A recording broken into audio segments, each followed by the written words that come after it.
Om Sahana Vavatu Sahano Vanaktu Sahaviryam Karavavahai Tejasvinavaditamastu ma vidvishavahai. Om Shanti Shanti. So, I want to start with a couple of questions which were put to me, may be relevant to the satsang. And I was walking, today when I was walking this way, somebody asked actually a very sensible question.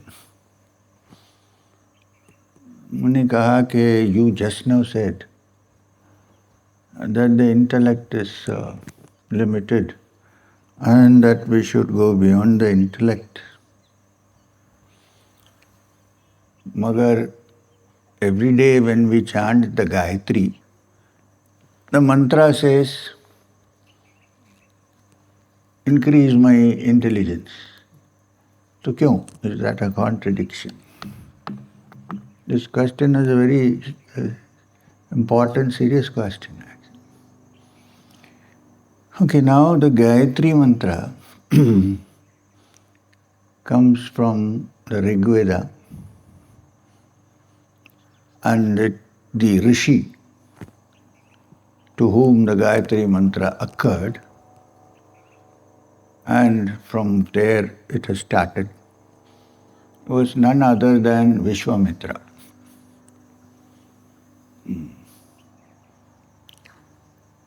Vishwamitra, the name, what does it indicate? Vishwa, universe.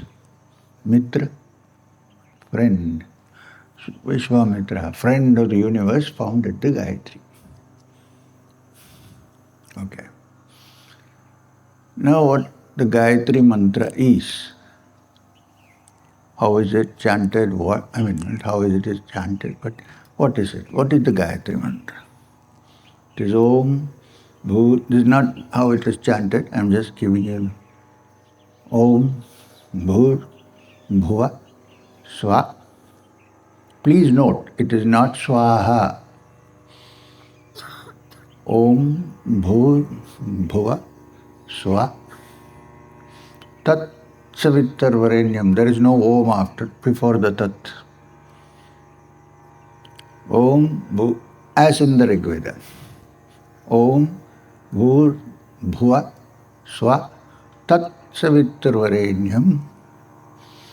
Bhargo Devasya Dhimahi Dhiyo Yohana Prachodayat. This is the mantra. Yes? So, the first line actually indicates the reach of this mantra when it is chanted. And the reach is not only in this world, Bhu Loka, Bhu. It also reaches Bhuvar Loka, the next, and Swarga Loka, the next. There are many other Tapaloka, Janaloka and so on, but at least this much, Bhur Bhuva Swa. It's applied to all the three lokas. As far as the human being, there is always this thing in this ancient knowledge that what is universal is also connected to the particular. So in human terms, it means this is the mantra that touches the Bhuloka, which is the waking state, Jagrat. Bhuvarloka, which is the dream state, the next. And Swa, the loka of sleep, Sushupti, which is called heaven, because you are fully in bliss and you have no problems. So the mantra applies to all three stages of human existence and all three or more, which is not mentioned, planes of existence. So that's why it is put in the first sentence, Om Bhubhuva Swa. That is not the body of the mantra. Body of the mantra is Tat Savittar Varenyam. Varenyam means I bow down to or I worship that Savitra. Savitra means controller of the universe. Could mean in the physical sense the sun, because it is the center of the solar system. Mystically and spiritually, it means the Paramatma who controls the universe, the supreme reality, the supreme being. So that Savitra, that controller of the universe, that supreme being, I worship, Varenyam. Bhargo devasya dhimahi. That Bhargo means effulgent. That effulgent devasya, divine being, Deva, Bhargo devasya dhimahi, that effulgent divinity, I meditate upon dhimahi. Dhi is the root of the word dhyana, dhimahi. The last sentence about which this goddess asked was, Yo yona prachodayat. May my intelligence be stimulated. Now the question is intelligence the same as knowledge, or is it different? Or is it the same as intellectualization? Or is it something else? Huh? May my intelligence and understanding be stimulated, not information be stimulated. Now, mostly when you say knowledge, it means simply gathering of information. But why would you gather so much information, put it on your tiny head, this entire tons of information, and walk around? It's a burden. You have Google, right? Sometimes wrong information also comes, but generally, you don't have to do that. So what is Diyo Yohana Prachoda? May my understanding and intelligence be stimulated so that I quickly grasp what's happening. So I have noticed that those who have been chanting the Gayatri from childhood are certainly sharp. But somewhere there is a mistaken idea that it means gathering of knowledge. I'm not saying you should not gather knowledge. We're looking at something else. Understanding, intuition, intelligence, different. It happens only when the mind is fresh and free of all the gathering knowledge that we have gathered and dumped into the brain. So, and the wonderful thing, as the Upanishad says, as the Keno Upanishad says, for instance, there are other Upanishads. Keno Upanishad is from the Sama Veda, very important Veda. The Sama Veda is so important that Vyasa has to make Krishna say in the Bhagavad Gita, when he mentions his Mahimas, that among the Vedas I am the Sama Veda. Didn't say I am the Rig Veda or Yajur Veda. Among the Vedas, Sama Vedosmi, I am the Sama Veda. Sama Veda is a root or the origin of all the music we have in this country today. And Sama Veda is sung, not chanted. If you look at the Sama Veda, I have not gathered all this intelligence, okay, all this knowledge. Just because I am able to tune in where necessary. This is what is intended with the Gayatri. For all you know, what I am saying may be from one of you. I'm free. I just had a cup of tea and so, and you can also be like that. This is what I've tried to say. Why miss the opportunity? So, Sama Veda It's the most important data. Music. Now, what is this music? I know we are going like this, not like this, which is good. It's called fuzzy logic. The movement of life in this universe, actually like the waves of sound, which is also the reason why the Gita is called a Gita, song of the Lord, Geetam.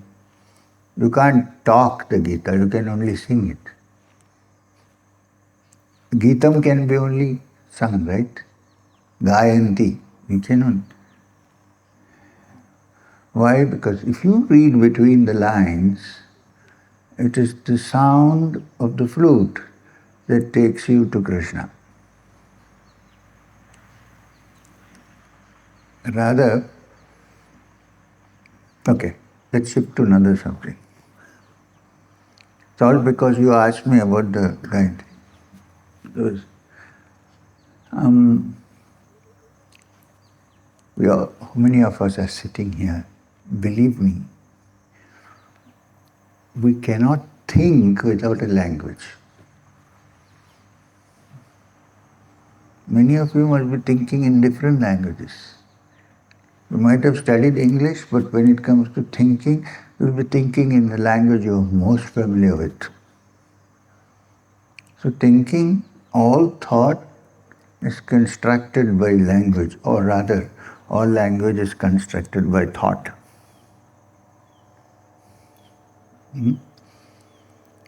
Now, if that is so, if all languages can, or you actually try, you cannot think without a language.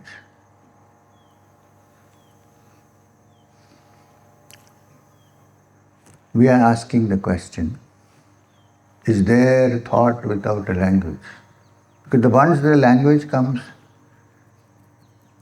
you know how it is. Yep.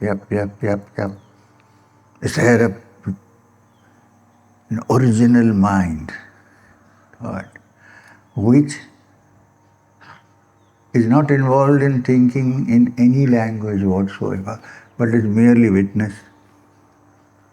Where is Sakshi? There is. It is very simple. You don't have to reach the highest to know this. When you have emotion, suddenly there is no language. You will afterwards translate it into language. The heart has no language. Now, there is an ancient story.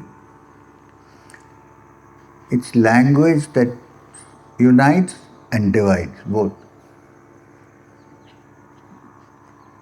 There is an ancient story in the Old Testament about a king whose name was Nimrod. Nimrod became such a powerful king and so,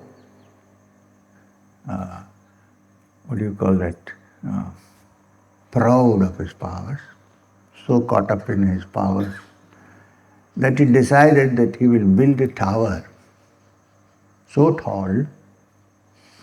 He can't build it, he has to get others to build it, of course. So that when he went to the terrace and shot an arrow, it will hit God's footstool. We always associate God with sitting up there, so God's footstool. So in those days, apparently, he built a tower which was many times bigger than Burj Dubai. These things don't happen once, they happen many times in history, then they get wiped out, they come back again. And he climbed up the top of the terrace and shot an arrow. He wanted to hit God. The story of the Bible, the arrow was short of hitting God, it hit the footstool. God said, now this fellow has to be controlled. He's sending Brahmo missiles even to my throne. This bugger needs to be taught a lesson. So how will he teach him the lesson? Very simple. Those days there was only one language, which means mind language. Suddenly, language was invented, different languages and put into people's brains. And they started talking and discussing and arguing with each other in different languages. It was a complete cacophony because one could not understand what the other fellow was saying. He's talking in Telugu, he's talking in Hindi, he's talking in Hebrew, he's talking. Since they could not understand, they fought among themselves and the whole tower collapsed. It was called the Tower of Babel. The English word babble means talking nonsense, comes from the Tower of Babel. Everybody was talking, nobody understood what was going on. Right? Language. It can unite, it can divide. But there is something which does not need a language to communicate. Music. Music does not need a language. If you sit on the top of the hill and play the flute, I think today we are having some recital. You don't need any language to enjoy this music, right? Irrespective of where you come from, what language you speak, you enjoy. In Western music, Beethoven's symphonies, do you need a language? You enjoy it irrespective of who you are, where you come. Music is a link from this world of language and its contradictions to the world of unity of the heart, where you don't require any discrimination, any language. So, the root of this knowledge, this understanding, is the Samaveda. What I have noticed is people who from the very young age been chanting the Gayatri, they certainly are bright in their own way. Now don't ask me, if they are bright, why aren't they rich? This is a typically American question. If you are smart, why aren't you rich? Richness need not mean the dollar balance. Richness is something to do with the mind, how rich the mind is. So, when you chant the Gayatri, when I was in school, my mother, coming from a different background, used to pack tiffin carriers for lunch. Sometimes kidney, sometimes brain. And I used to take that and go, and we had a common dining hall where we used to sit and open our tiffin carriers and eat. And all my close friends, Vishwanatha Iyer, Narayana Sharma, and so on,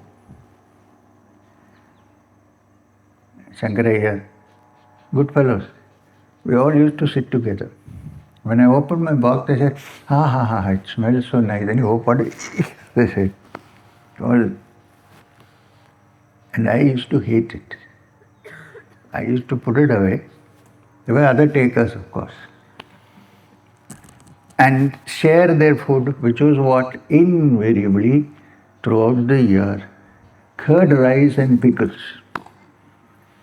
But when the mathematics results came, they got 100%. I got around 50 or more. And they also used to play excellent cricket. So one day I went home and told my mother, all your dietary knowledge is complete bunkum. Look at these, eat curd rice and pickle day after day. Look at their brains. What about me?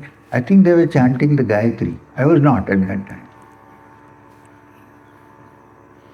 So I feel very sad when some people who have been taught the Gayatri from the age of 8 come to me seeking a mantra. Can you give us a mantra? What's your name? Such and such, okay? So you were given the Gayatri when you were small, yes? What happened? Oh, that we gave up. Then what did you do? Then we took up some other mantra from somewhere. Okay, great. Then what did you do? Well, we chanted for 1 year. Then we felt Buddhist mantras are better. So we left that. Now, then we chanted Om Mani Padme Hum. Okay. I said, good. How long? 3 months. It's called window shopping. And like you go to the mall, pick something here, pick something this, pick. And then finally you end up finding that this guy says, I have been chanting for 20 years, nothing is happening. In 20 years he has been chanting 100 mantras. Attention to one is required. So what happens when the intelligence really becomes expanded? When one's understanding improves, the most intelligent person quickly understands the limitations of the intellect. It's difficult to convince an idiot about it. An intelligent man quickly realizes the limitations of the intellect. I came to the Samaveda because I said Keno Upanishad comes from the Samaveda. It's a beautiful statement in Keno Upanishad. Yan manasa namanyute yanahur manomatam sadeva brahmatvam vidvi nedam yad idam upasate. Shruti. That means that which even the mind cannot understand. So through knowledge, how can knowledge is mind. But because of which the mind owes its awareness to, or consciousness to, that alone is the supreme truth, nothing that you worship here. So therefore, it's wonderful to chant the Gayatri. This is what I'm trying to say. It's time to take it out of so-called specially appointed people and make it popular in chanting. I think the Gayatri Parivar has done a lot of work on that. And as you chant, your intelligence will improve. You will not become an idiot. As your intelligence improves, you will discover the limitations of intellect and go beyond.